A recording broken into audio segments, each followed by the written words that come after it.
ನಮಸ್ಕಾರ ಸ್ನೇಹಿತರೆ, ಎಲ್ಲರೂ ಹೇಗಿದ್ದೀರಾ? ಐ ಹೋಪ್ ಎಲ್ಲರೂ ಚೆನ್ನಾಗಿದ್ದೀರಾ ಅಂತ ಅನ್ಕೋತೀನಿ. ಸೊ ಇವತ್ತಿನ ವಿಡಿಯೋದಲ್ಲಿ ನಾನು ಫಿಶ್ ಕರಿ ಮಾಡೋದನ್ನು ತೋರಿಸ್ತಾ ಇದ್ದೀನಿ. ಈ ಒಂದು ರೆಸಿಪಿನ ನಾನು ವೆಸ್ಟ್ ಬೆಂಗಾಲ್ ಕಲಕತ್ತ ಸೈಡೇ ಮಾಡ್ತಾರೆ ಆಲ್ಮೋಸ್ಟು. ಸೊ ಇದು ವಿಲೇಜಲ್ಲಿ ಯಾವ ರೀತಿ ಮಾಡ್ತಾರೆ ಆ ರೆಸಿಪಿ ನಾನಿಲ್ಲಿ ಶೇರ್ ಮಾಡಿದ್ದೀನಿ. ನನ್ನ ಅಮ್ಮ ಮಾಡ್ತಾ ಇದ್ದಾರೆ, ಸೊ ಅದನ್ನೇ ನಾನಿಲ್ಲಿ ನಿಮಗೆ ತೋರಿಸ್ತಾ ಇದ್ದೀನಿ ಯಾವ ರೀತಿ ಮಾಡ್ಬೋದು ಅಂತ ಕೂಡ. ಅವ್ರ ಕೈ ರುಚಿ ತಿಂದರೆ ಸೂಪರಾಗಿರುತ್ತೆ. ಸೊ ಕೆಲವೊಂದು ಟೈಮು ಅವ್ರ ರೆಸಿಪಿ ಕೂಡ ನಾನಿಲ್ಲಿ ಶೇರ್ ಮಾಡಿರ್ತೀನಿ. ಫಿಶನ್ನು ನಾವು 250 ಗ್ರಾಮ್ ತೊಗೊಂಡು ಬಂದಿದ್ವಿ. ಇದರಲ್ಲಿ ಇವಾಗೇನು ವಾಶ್ ಮಾಡ್ತಾಯಿದ್ದಾರೆ ಅದರಲ್ಲಿ ಮುಳ್ಳಿಲ್ಲ.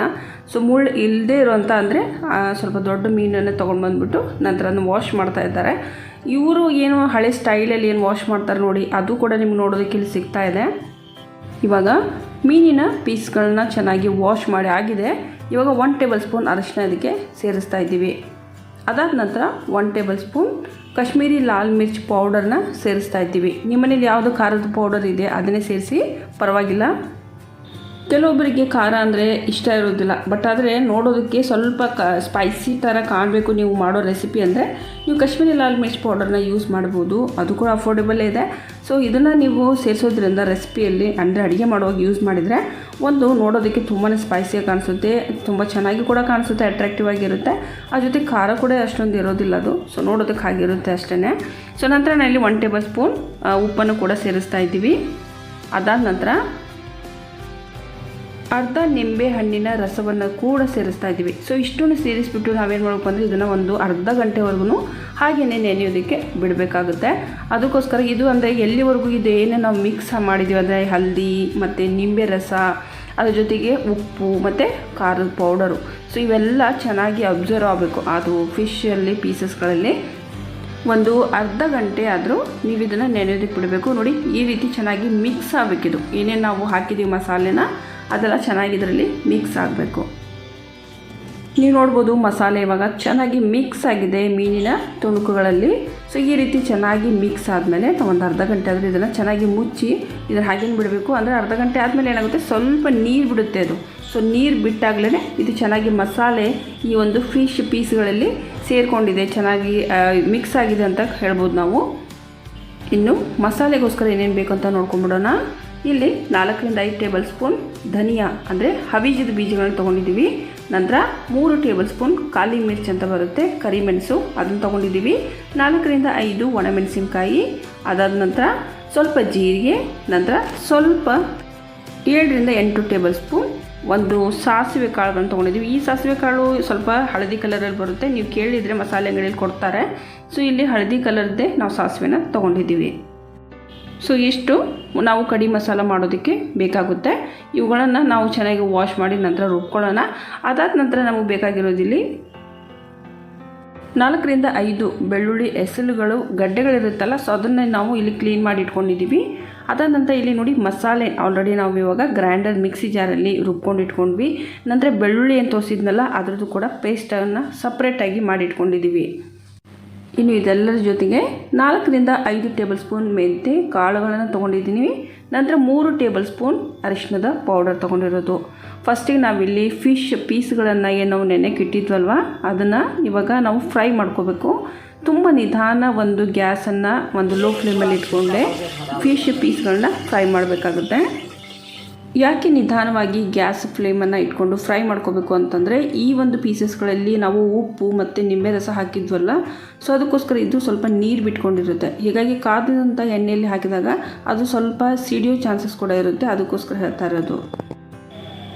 ತುಂಬ ಜಾಸ್ತಿ ಫ್ರೈ ಮಾಡಬೇಕಾಗ ಅವಶ್ಯಕತೆ ಇಲ್ಲ, ಸ್ವಲ್ಪ ಹಾಗೆಯೇ ಗೋಲ್ಡನ್ ಕಲರಲ್ಲಿ ಬಂದರೆ ಸಾಕು.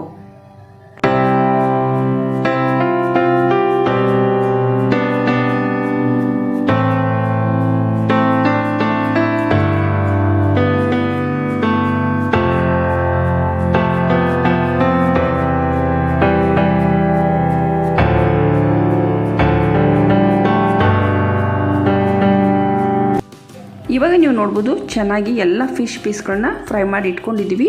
ಇವಾಗ ನಾವು ಸಾಸಿವೆ ಎಣ್ಣೆನ ಕಾಯೋದಕ್ಕೆ ಇಡೋಣ. ಸಾಸಿವೆ ಎಣ್ಣೆ ಇಲ್ಲ ಅಂತಂದರೆ ನೀವು ರಿಫೈನ್ಡ್ ಎಣ್ಣೆ ಕೂಡ ಇಲ್ಲಿ ಬಳಸ್ಬೋದು. ಕೇವಲ ಒಗ್ಗರಣೆ ಕೊಡೋದಕ್ಕೆ ನಾನಿಲ್ಲಿ ಸಾಸಿವೆ ಎಣ್ಣೆನ 4ರಿಂದ 5 ಟೇಬಲ್ ಸ್ಪೂನ್ ತೊಗೊಂಡಿದ್ದೀವಿ. ನಂತರ ಸ್ವಲ್ಪ ಮೆಂತ್ಯ ಕಾಳುಗಳನ್ನ ಹಾಕಿದ್ದೀವಿ. ಮೆಂತ್ಯ ಕಾಳು ಸ್ವಲ್ಪ ಅಂದರೆ ಒಂದು 2 ಚಿಟಿಕೆ ಹಾಕಿದರೆ ಸಾಕು. ಅದಾದ ನಂತರ ನಾವೇನು ರುಬ್ಬಿ ಇಟ್ಕೊಂಡಿದ್ವಲ್ವ ಮಸಾಲೆನ, ಕಡಿ ಮಸಾಲೆ ಅಂತ ಹೇಳಿದ್ದೆ, ಇದು ಮೆಂತ್ಯ ಕಾಳು ಮತ್ತು ಒಣಮೆಣಸಿನ್ಕಾಯಿ ಎಲ್ಲ.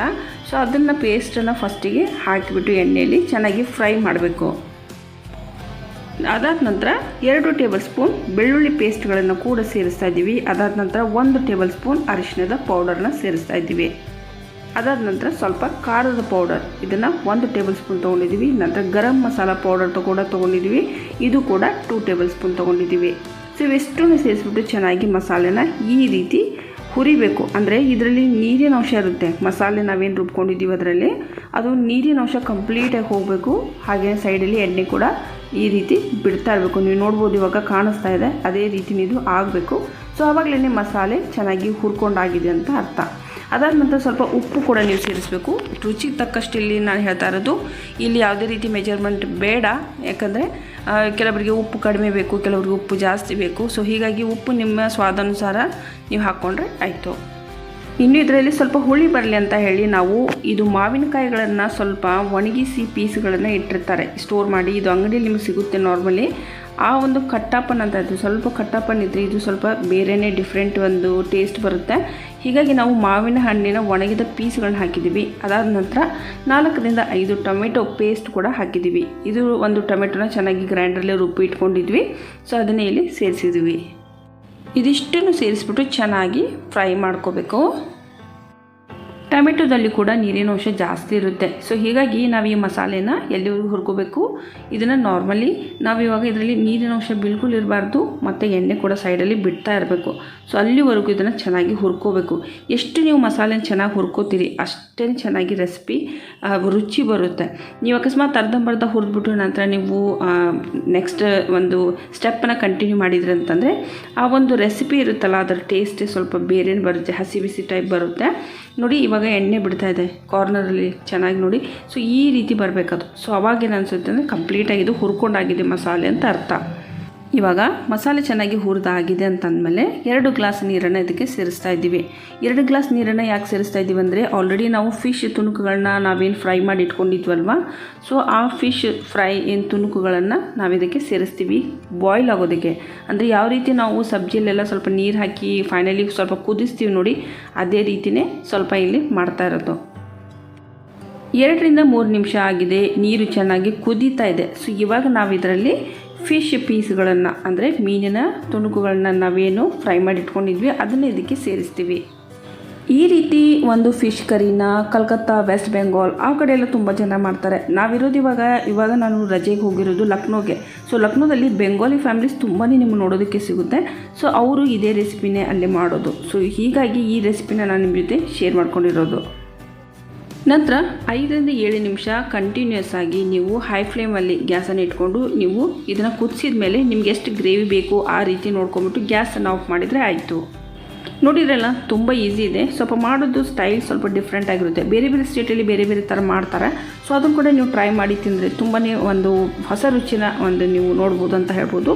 ಸೊ ನಾನು ಮತ್ತೆ ನೆಕ್ಸ್ಟ್ ಒಂದು ರೆಸಿಪಿ ಜೊತೆಗೆ ಮತ್ತೆ ಬರ್ತೀನಿ. ಈ ಒಂದು ರೆಸಿಪಿ ನೀವು ಮಾಡಿ ನೋಡಿ, ನಿಮ್ಗೆ ಹೇಗೆ ಅನಿಸ್ತಂತ ನಂಗೆ ಕಮೆಂಟಲ್ಲಿ ತಿಳಿಸಿ.